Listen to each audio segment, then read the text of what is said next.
Saya justru merasa bangganya luar biasa. Saya nggak pernah bermimpi tahun ini atau bulan ini, apalagi minggu ini, untuk berjumpa dengan idola saya, Ustadz Uwas, Masya Allah.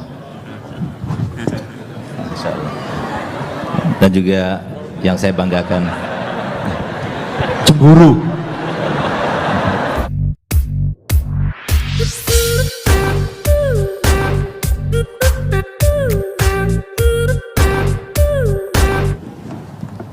Jadi ada 3 faktor yang ingin Al-Fakir sampaikan terkait dengan pertanyaan, sebaik-baik pertanyaan daripada Adinda Al-Habib Muhammad bin Husin. Semoga beliau panjang umur sehat walafiat. Amin ya Allah.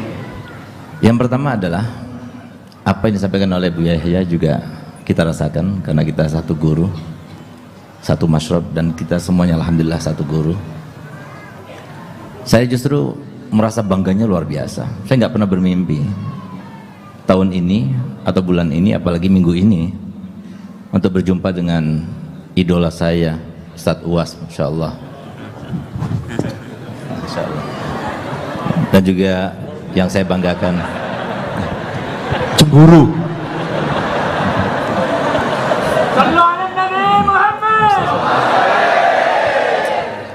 Bu Yahya, yang saya banggakan. Kecuali kenapa saya merasakan seperti ini, saya teringat langsung ke didikannya saya punya abah, Habib Hasan Baharun. Saya masih teringat betul. Saya punya abah bilang begini kepada saya, Segaf, kamu harus merasa bahwasanya diri kamu itu paling rendahnya orang. Kalau kamu sudah berhasil bisa merasakan seperti itu, enak nanti hidup di dunia.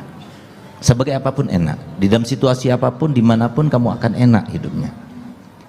Kalau seumpama kamu datang ke suatu tempat, kamu dimuliakan, kamu akan katakan Masya Allah, orang seperti saya tadi datang ke Solo dihormati, dimuliakan, Masya Allah, berarti orang Solo berkat didikannya Habib Novel baik-baik semua akhlaknya.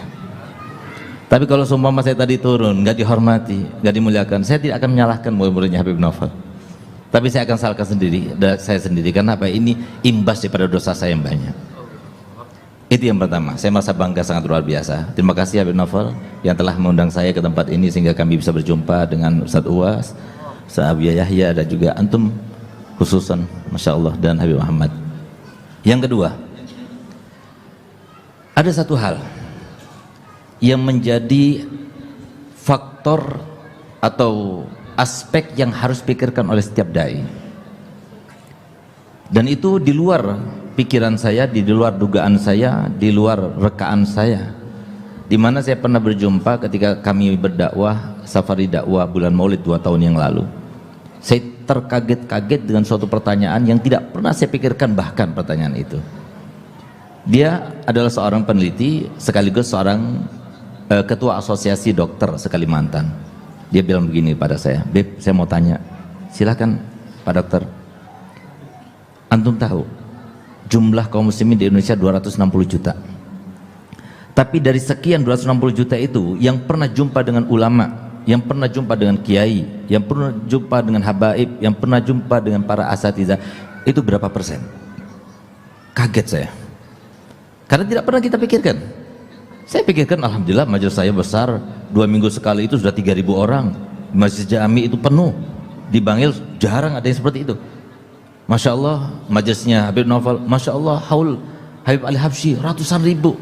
Masya Allah, ada haul di Banjar sana, haul Abah Gurus kumpul 2 juta lebih. Wah, luar biasa. Tapi ternyata benar juga, yang nggak hadir lebih banyak. Maka itulah saya tanya, apakah ada sudah penelitiannya Ustaz? Iya. Di mana diambil sampelnya? Hampir seluruh provinsi Indonesia.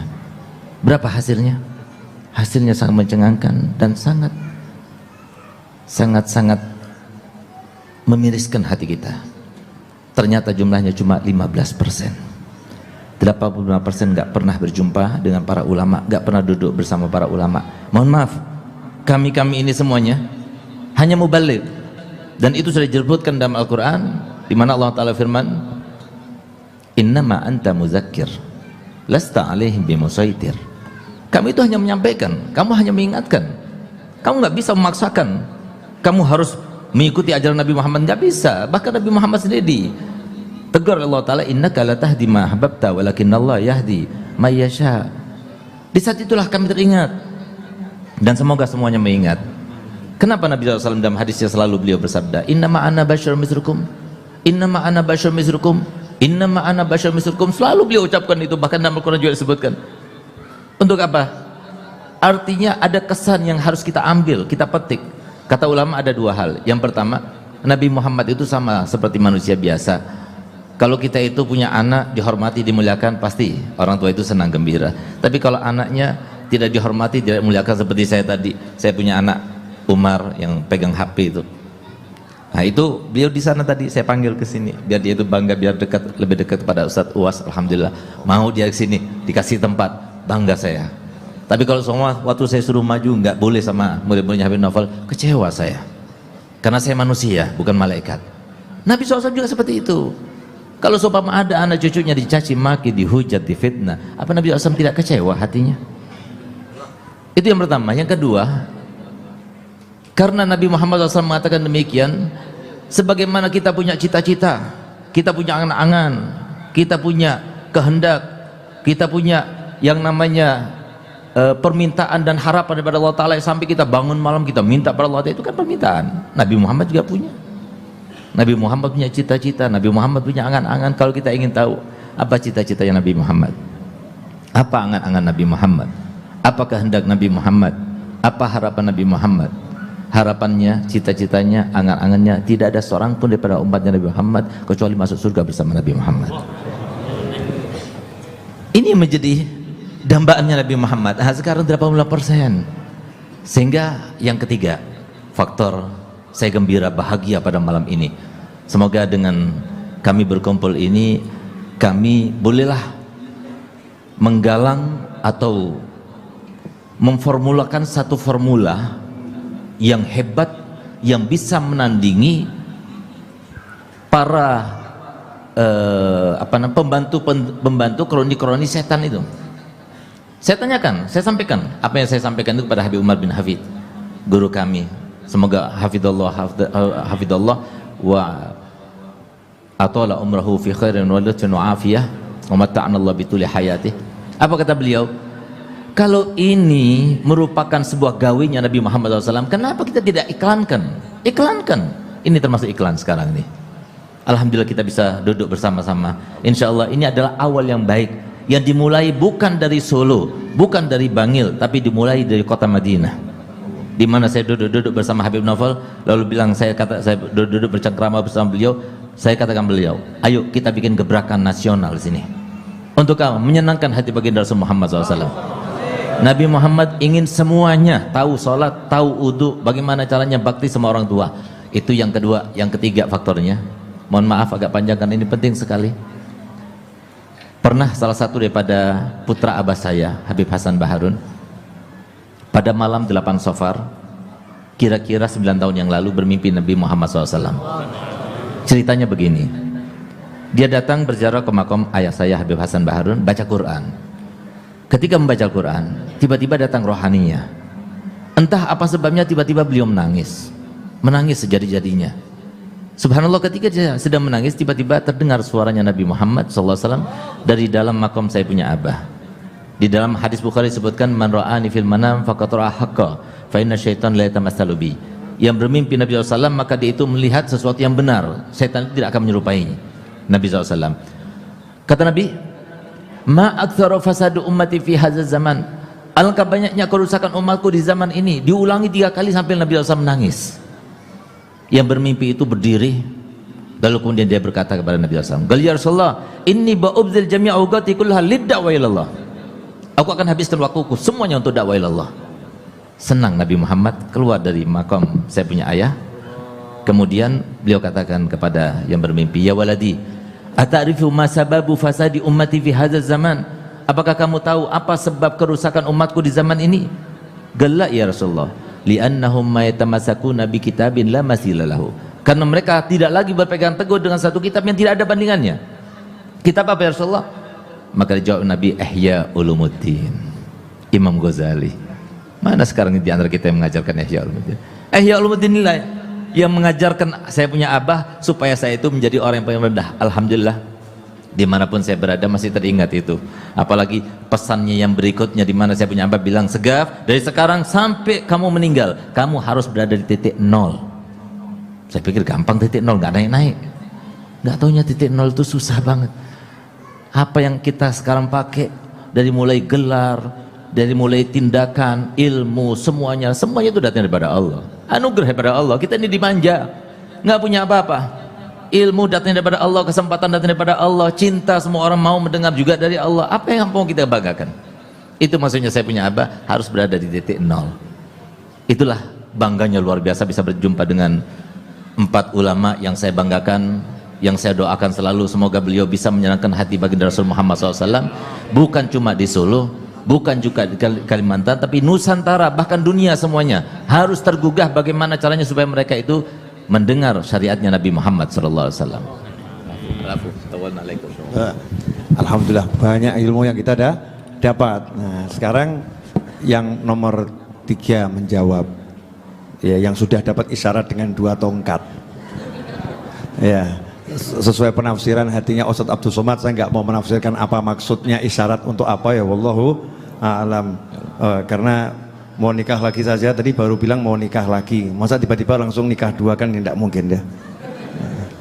Betul Ustadz. Pertanyaan masih yang tadi ya, Bu? Masih Ustadz. Ismaili Maulana. Dulu ketika masih kecil selalu diajak oleh almarhumah ibu kalau acara walimah, acara khitan, selalunya di kampung kami baca Maulid Barzanji. Selesai acara baca Maulid Barzanji itu saya selalu ikut, bukan karena Barzanjinya tapi karena pulut kuning dengan ayam panggangnya. Disitulah saya lihat bagaimana ulama dimuliakan. Ada ulama karismatik di kampung kami namanya Syekh Muhammad Ali. Syekh Muhammad Ali ini murid langsung dari Sayyid Alawi. Makanya ketika Sayyid Muhammad datang ke Medan, Sumatera Utara, beliau temui murid-muridnya itu, salah satunya adalah Syekh Muhammad Ali. Ya, jadi begitu, itulah kesan pertama saya melihat ulama. Sorbannya, kemudian saya didekatkan dengan mereka, dipoto, fotonya dicetak, disimpan, itu menjadi sumber inspirasi bagi saya. Saya selalu ingin seperti mereka. Makanya diam-diam saya ambil sorban, saya pasang, saya lihat di kaca. Walaupun sampai sekarang nggak pede juga. Tapi saya selalu dalam hati ingin seperti mereka. Makanya ketika saya sampai kelas 3 Madrasah Sanawiyah SMP, habis sholat subuh saya temui Imam Masjid Raya Medan Sumatera Utara, namanya Syekh Jalaluddin Abdul Muttalib. Assalamualaikum Syekh. Waalaikumsalam. Saya mau sekolah ke Makkah Syekh. Lama dia lihat saya. Sekarang baru saya tahu jawabannya. Karena kalau anak kelas 3 SMP datang mau ke Makkah, itu pasti ini anak waras apa? Habis sholat subuh saya datang ke rumahnya di Simpang Limun Medan. Saya mau ke Makkah. Dia tanya, kamu kelas berapa sekarang? Baru tamat sanawiyah di Al-Jamiatul Wasliyah. Nanti setelah taman aliyah datang ke sini. Jadi dari dulu saya selalu ingin seperti mereka, ingin menuntut ilmu di mana mereka menuntut ilmu. Selalu terobsesi. Dan itu adalah dari pendidikan keluarga. Saya masih ingat dulu ketika dipesankan oleh orang tua, ada laki-laki namanya Syarif, kalau perempuan namanya Syarifah. Nanti kalau kau ketemu dengan mereka, jangan jalan di belakang mereka, jangan jalan di depan mereka. Kalau jalan di belakang mereka, jangan tatap mereka lama-lama, itu kurang adab, kau tundukkan pandanganmu. Nanti kalau kau jalan depan mereka, punggungmu berbisul. Bagi saya itu nasihat yang biasa, tapi sekarang saya pahami itu. Allah temukan saya dengan Syarif, Allah temukan saya dengan Syarifah. Saya biarkan bagaimana cara Allah, skenario Allah mempertemukan saya dengan ulama-ulama besar itu. Tiba-tiba kontrak dengan TV nasional yang sudah dijanjikan 3 hari di Jakarta batal. Lalu kemudian saya cari hotel tempat Habib Umar bin Hafiz menginap, Hotel Crown, 3 tahun yang lalu. Saya nginap di situ. Niat saya cuma mau ngelihat beliau sholat subuh dari jauh. Maka begitu saya tahu tempat ruang sholat subuh Convention Hall Hotel Crown, saya pun di belakang. Kemudian tak lama setelah itu ada yang mengajak saya ke depan, persis di belakang Habib Umar. Setelah selesai pas sarapan datang panitia, Ustadz Somad nanti yang menterjemah adalah Habib Jindan, dan Ustadz Somad yang akan menjadi pembawa acara. Lalu kemudian ketika di Istiqlal, saya akan hadir juga melihat beliau lagi, menikmati bagaimana bisa duduk dengan ulama, Masya Allah, tabarakallah, dan diminta saya duduk di atas majelis. Lalu kemudian dalam susunan ditulis akan bicara. Saya tidak bisa bicara apa-apa. Saya sampai di atas, saya cerita bahwa ada jamaah yang bermimpi sebelumnya seminggu, Ustadz Somad, saya mimpi melihat Ustadz satu majelis dengan Habib Umar. Apa maknanya Ustadz? Makna mimpimu adalah bahwa kita tetap dalam Ahlus Sunnah wal Jamaah. Pedenya saya menjawab seperti itu. Seminggu setelah itu baru saya tahu rupanya takwilnya salah.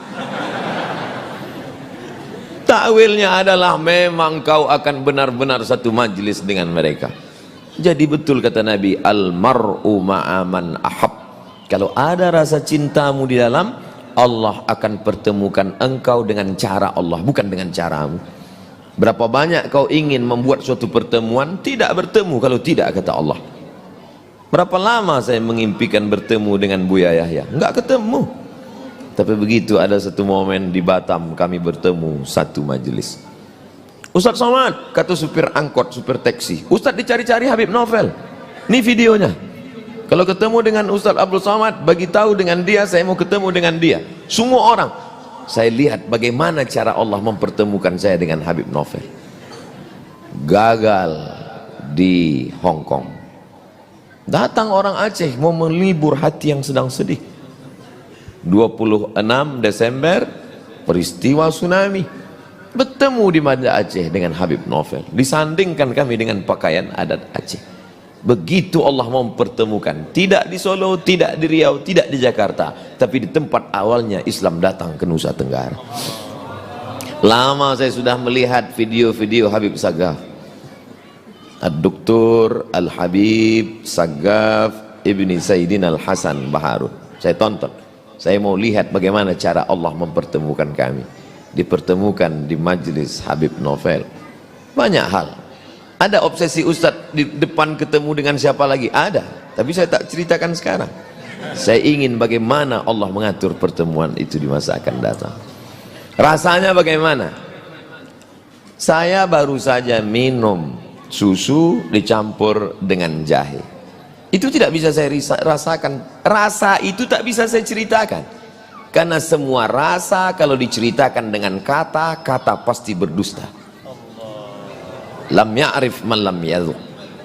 Tidak ada orang yang tahu. Innal kalama la fil fuadi wa innama ju'ilal lisanu 'alal fuadi dalila. Nanti kalau saya ceritakan gimana rasanya air itu Pak Ustadz, rasa susu, saya bohong, ternyata ada jahenya. Bagaimana perasaan Ustadz hari ini? Senang, tenang. Huwallazi anzala sakinata fi qulubil mu'minin. Sakinah itu datangnya dari Allah. Tempat dia berada dalam hati. Tapi bagaimana cara Allah menemukannya, menurunkannya ke dalam hati? Ada yang mengatakan dengan banyak bersolawat. Betul, dengan banyak bersolawat kita merasakan ketenangan. Ada yang mengatakan dengan banyak membaca Al-Quran. Betul, dengan membaca Quran kita merasakan ketenangan. Tapi ada satu lagi yang disebut mujalasatus salihin. Tombo ati ono 5 pekarane. Salah satu diantaranya adalah duduk-duduk dengan orang saleh. Dan hari ini saya merasakan itu. Kalau ada orang yang tidak merasakan itu, dia perlu curiga apakah dia punya hati atau tidak. Maka rasanya itu aja Habib. Wallahu a'lam. Jazakumullah, barakallahu fiik.